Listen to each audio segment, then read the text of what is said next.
एक गांव में मधु अपने बेटे के साथ रहती थी। एक दिन उसके बेटे सुनील ने अपनी माँ को खबर दी। सुनील बोलता है, माँ आपको एक खुशखबरी सुनानी थी। मधु बोलती है, बेटा क्या बात है? सुनील बोलता है, माँ मुझे शहर में नौकरी मिल गई है।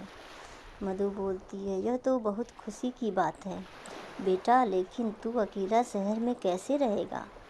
सुनील बोलता है, माँ तुम चिंता मत करो, मैं शहर जाके सब ठीक कर लूँगा। उसके बाद तुम्हें भी शहर बुला लूँगा। यह सुनकर मधु उदास हो गई। मधु बोलती है, बेटा तू मुझे छोड़कर चला जाएगा तो मैं किसके सहारे रहूँगी यहाँ? सुनील बोलता है, माँ तुम चिंता मत करो, थोड़े से पैसे जोड़कर आपको वहीं बुला लूँगा। कुछ दिन बाद सुनील शहर चला जाता है। वहाँ वह नौकरी करने लगता है। हर सप्ताह वह माँ से मिलने गांव आता था। वह कुछ पैसे घर खर्च को दे जाता था। इसी तरह कुछ दिन बीत गए। एक दिन मधु के घर एक पति पत्नी आए। पति बोलता है, बहन जी हमने आपके लड़के को देखा है, हम अपनी बेटी आशा की शादी उससे करना चाहते हैं। पत्नी बोलती है, बहन हमारी बेटी बहुत सुंदर है और हम आपको बहुत सारा दहेज देंगे, हमारे पास बहुत पैसा है। मधु बोलती है, बहन जी पैसे और दहेज की बात न कीजिए, हम दहेज नहीं लेंगे और आप इतने पैसे वाले हैं, लेकिन हम तो बहुत गरीब हैं, हमारी आपकी कैसे निभ पाएगी? यह सुनकर पति ने जवाब दिया। पति बोलता है, बहन जी आप चिंता मत करें, यहाँ आने से पहले हमने आपके बारे में सब पता कर लिया है, हमें आपका लड़का बहुत पसंद है। सुनील से बात करके दोनों लड़की देखने जाते हैं। लड़की उन्हें पसंद आ जाती है। इसके बाद दोनों की शादी हो जाती है। शादी के बाद आशा बहू बन के घर आ जाती है। कुछ दिन गांव में रहने के बाद सुनील अपने काम पे जाने लगता है। आशा बोलती है, मैं इस गांव में नहीं रह सकती, मुझे भी शहर ले चलो। सुनील बोलता है, तुम कुछ दिन माँ के साथ रहो, फिर मैं तुम दोनों को शहर ले जाऊंगा। आशा बोलती है, माँ मैं इस गरीबी में नहीं रह सकती, पता नहीं पापा ने यहाँ क्या देख के मेरी शादी की है, या तो मुझे शहर ले चलो या फिर मैं अपने पापा के घर जा रही हूँ। मधु बोलती है, बेटा तू बहू को ले जा, शहर ले जा, मेरी चिंता मत कर। सुनील बोलता है, नहीं माँ ऐसा करते हैं कि हम सब साथ में शहर चलते हैं। तीनों शहर में रहने लगते हैं। आशा का व्यवहार धीरे धीरे बदल जाता है। वह हर समय सास से छुटकारा पाने के बारे में सोचती थी। एक दिन मधु सुनील से बात कर रही थी, तभी वहाँ आशा आ जाती है। आशा बोलती है, हाँ माँ जी आप भड़का लीजिए इन्हें मेरे खिलाफ। जब से ये शहर में आए हैं न मुझे कहीं घुमाने ले गए हैं और न मेरे साथ ढंग से बातें करते हैं, और यह सब आपके कारण हो रहा है। सुनील बोलता है, आशा ये किस तरह माँ से बात कर रही हो तुम मेरी माँ से क्या कमी रह गई मेरे प्यार में? बस मैं केवल इसलिए नहीं जा पाता क्योंकि मेरे पास टाइम नहीं है, वरना माँ तो हमेशा मुझसे तुम्हें कहीं ले जाने की बातें करती है, इसीलिए मेरी माँ पर झूठे आरोप लगाना बंद करो।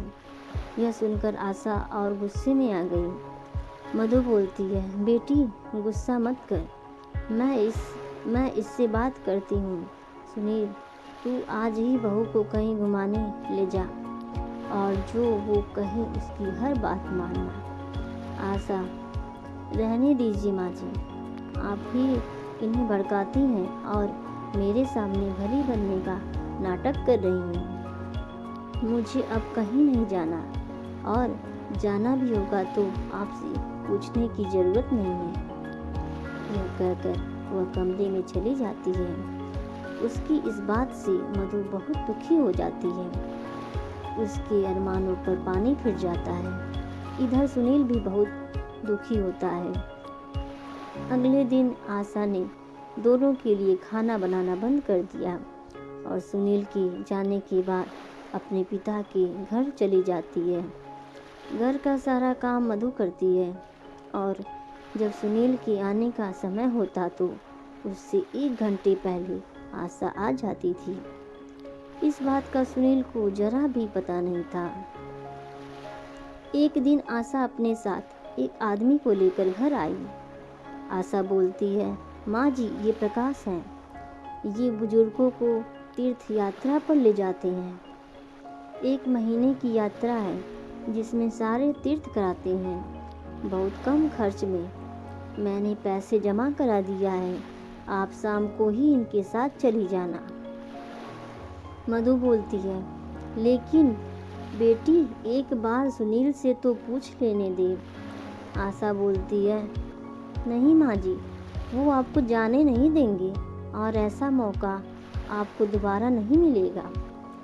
मधु आशा की बातों में आकर शाम को उस आदमी के साथ चली जाती है।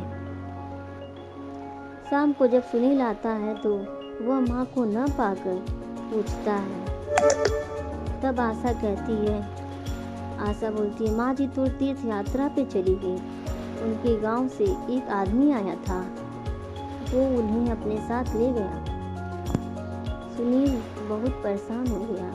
वह कुछ दिन माँ का इंतजार करता रहा, लेकिन माँ नहीं आई। उसके बाद वह गांव गया माँ के बारे में पता करने, लेकिन माँ का कहीं भी पता नहीं चला।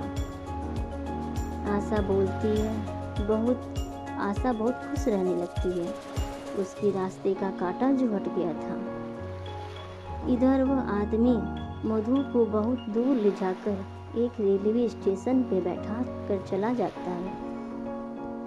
मधु को कुछ पता नहीं होता। जब वह सुबह देखती है तो वहाँ कोई नहीं था। मधु घबरा जाती है। वह रास्ता ढूंढने लगती है, लेकिन उसे कहीं कुछ समझ नहीं आता। इधर सुनील अपनी माँ के लिए परेशान रहने लगता है। वह बीमार पड़ जाता है। आशा ने जब यह सब देखा तो वह एक दिन अपने पिताजी के पास गई। आशा बोलती है, पापा जी, जिस आदमी को आपने भेजा था उससे पता करो मेरी सास कहाँ है। उनके बिना तो ये बीमार पड़ गए हैं। पिताजी बोलते हैं, बेटी तेरी सास को छोड़ने के बाद वह आदमी वापस आ रहा था, उसका एक्सीडेंट हो गया, वह मर गया और तब से मैं भी बीमार पड़ा हूँ। बेटी हमें ऐसा नहीं करना चाहिए था। यह सुनकर आशा रोने लगती है। इधर माँ के गम में सुनील की बीमारी बढ़ जाती है। उसके बीच बचने की कोई उम्मीद नहीं रहती। सुनील एक दिन आशा से कहता है, सुनील बोलता है, आशा तुम मुझे गांव ले चलो, मैं अपने प्राण अपने घर में त्यागना चाहता हूँ, मेरी अंतिम इच्छा पूरी कर दो। यह सुनकर आशा रोने लगती है और सुनील को गांव ले जाती है। जब वे अपने घर पहुँचते हैं, आशा घर में जाती है तो देखती है मधु घर में खाना बना रही थी। यह देखकर वह अचंभे में आ जाती है। सुनील अपनी माँ को देखकर रोने लगता है।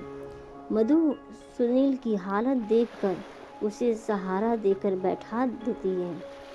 सुनील बोलता है, माँ तुम कहाँ थी? मैंने तुम्हें कहाँ कहाँ नहीं ढूंढा।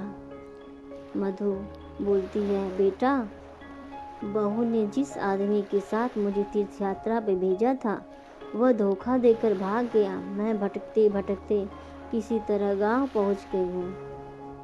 मुझे लगा मेरा शहर में रहना बहू को पसंद नहीं था, इसलिए मैं यहीं मेहनत मजदूरी करके अपना गुजारा बसर कर रही हूँ। लेकिन तूने अपनी ही हालत कैसे बना रखी है? आशा बोलती है, माँ जी मुझे माफ़ कर दीजिए। आपसे पीछा छुड़ाने के चक्कर में मैं अपनी ही गृहस्थी में आग लगा बैठी हूँ। इनका ये हाल है कि डॉक्टर ने जवाब दे दिया है। यह सब मेरे पिता ने करवाया था।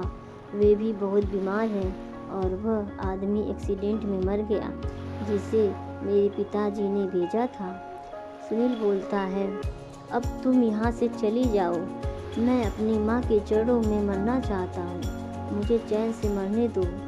मधु बोलती है, नहीं बेटा, अब तू क्यों चिंता करता है। मैं तुम्हें मरने नहीं दूंगी और बहू को माफ़ कर दे। इसे अपने किए की सज़ा मिल गई है। उसके बाद सास बहू ने दिन रात सुनील की सेवा की, उसे खुश रखने की कोशिश की। माँ का प्यार पाकर सुनील कुछ ही दिनों में बिल्कुल ठीक हो गया।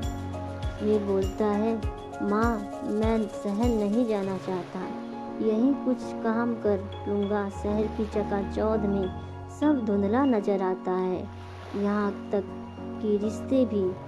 कुछ दिन बाद आशा के पिताजी घर आए और मधु के पैरों में गिरकर माफ़ी मांगने लगे।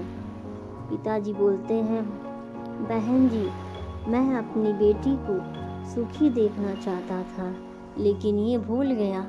एक माँ को उसके बेटे से अलग कर जो अपराध कर रहा हूँ, उससे मेरी बेटी का संसार कभी सुखी नहीं रह सकता। मधु बोलती है, मैंने आप सभी को माफ़ कर दिया है। इसके बाद आशा बिल्कुल बदल गई। वो अपनी सास की सेवा करने लगी। सुनील उसके व्यवहार से बहुत खुश रहने लगा। धन्यवाद दोस्तों। कहानी